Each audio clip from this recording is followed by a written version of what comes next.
একই পরিবারের ৫ সদস্যের রাতভর অসুস্থতা। কি ছিল এর পেছনের রহস্য? পাবনার ঈশ্বরদী লক্ষ্মীকুণ্ডা ইউনিয়নের পাকুড়িয়া বারামপুর গ্রামের গত ১৯ জানুয়ারি সকালে এক পরিবারের সবাই মিলে খেজুরের রস পান করেছিলেন, কিন্তু রাত নামতেই শুরু হলো বিপর্যয়। রাত 10:30টা পরিবারের দুজনের শরীরে হঠাৎ দেখা দিল বমি, পাতলা পায়খানা, জ্বর ও কাঁপুনি।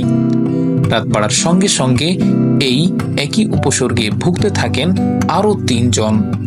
পরিবারের কর্তা ইদ্রিস আলী বুঝতে পারেন সময় নষ্ট করা যাবে না। ভোরের আগে সবাইকে নিয়ে ছুটে যান ঈশ্বরদী উপজেলা স্বাস্থ্য কমপ্লেক্সে। সেখানে স্যালাইন দেওয়া হলেও উপসর্গ নিয়ন্ত্রণে আসেনি।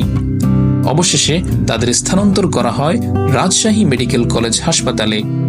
চিকিৎসকরা প্রাথমিকভাবে ধারণা করেছেন ফুড পয়জনিং এর কারণেই এমনটা হতে পারে, আবার এটি নিপা ভাইরাসের লক্ষণও হতে পারে। তবে নিশ্চিত হতে রক্ত পরীক্ষার প্রয়োজন। সৌভাগ্যক্রমে এখন সবাই অনেকটাই সুস্থ। তবে এই ঘটনা মনে করিয়ে দিল খেজুরের রস পানের ক্ষেত্রে সচেতনতার গুরুত্ব কতটা বেশি।